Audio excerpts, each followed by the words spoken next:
Welcome to the country of Uganda in Eastern Africa. Like many parts of Africa, Uganda is a land of striking contrasts. But not everything here is this black and white. We have Lake Victoria, the second largest freshwater lake in the world and the principal source of the River Nile. Our vibrant culture validates some of the stereotypes about Africa while shattering others. Our capital city, Kampala, is home to more than 2 million people and is nestled between 7 original hills. Kampala is a bustling metropolis and has been ranked as the best city to live in East Africa. It has universities, sports teams, nightlife, shopping, and many things that most of the world has never seen or tasted before. Meet Gertrude Njuba, co-founder of Blockchain Africa, a fintech company focused on developing blockchain use cases and real-world solutions for the public and private sector. She is also senior presidential advisor and a government official working on land registration issues. We depend on land a lot. People work on land, they spend all their lives on land. It's not like in the first world where people live in the cyber world. We live on land. So people come in my office like patients go to hospitals. Nobody comes with a happy face. So either side is saying this is the right title, this is the right title, and you don't know how it came about. Usually it's because somebody in the registry made a mistake. January this year, I attended a summit in Hong Kong which talked about blockchain. As explanations went on, I saw that Uganda needed blockchain technology for many things, but most of all for the land registry.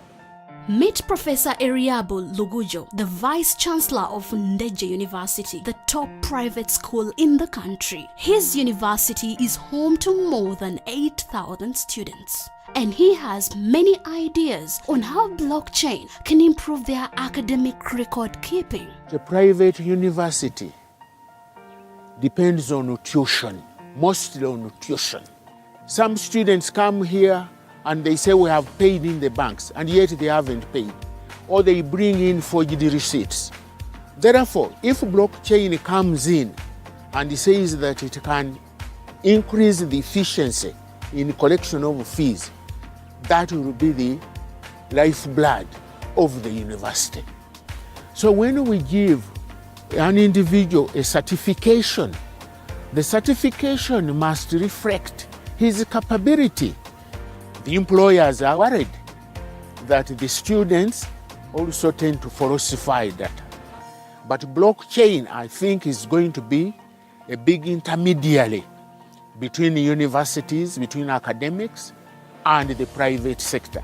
Let's listen to Joseph Semoemba, Chief Executive Officer of Kia Motors in Uganda. He knows how blockchain can improve supply chain and inventory management. It would be really of good importance, more especially in the area of the reconditioned vehicles that come from all parts of the world, where incidentally the emission standards are that high, and whatever falls below bar is what's sent down here.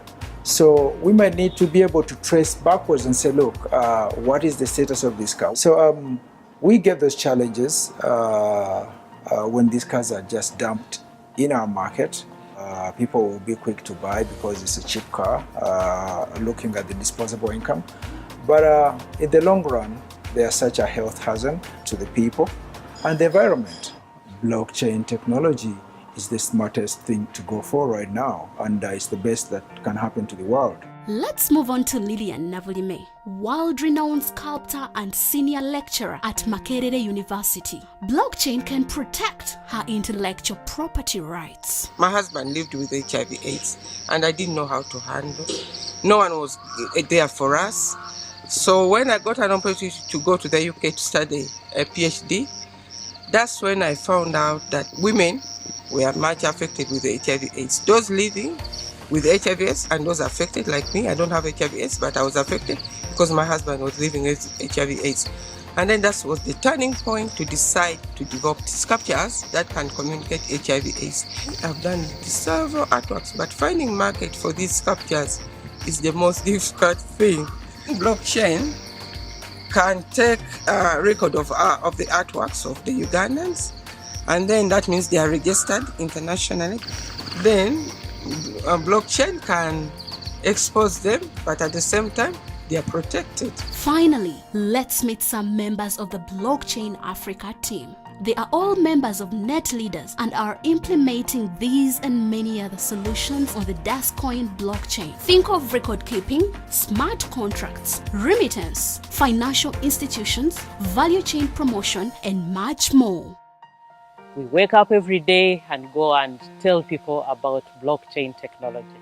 We are talking to government, we are talking to the private sector, basically trying to educate people about the blockchain technology and asking them to adopt and actually integrate it into the systems that they are having right now. We expect that this technology is going to add value to everything that is coming out of Uganda. Honestly, with blockchain, I think the sky is the limit for Uganda. There is a lot we can do with the Dascoin blockchain all over Africa. If we can implement these solutions in Uganda, then we can implement them all over the continent and throughout the world.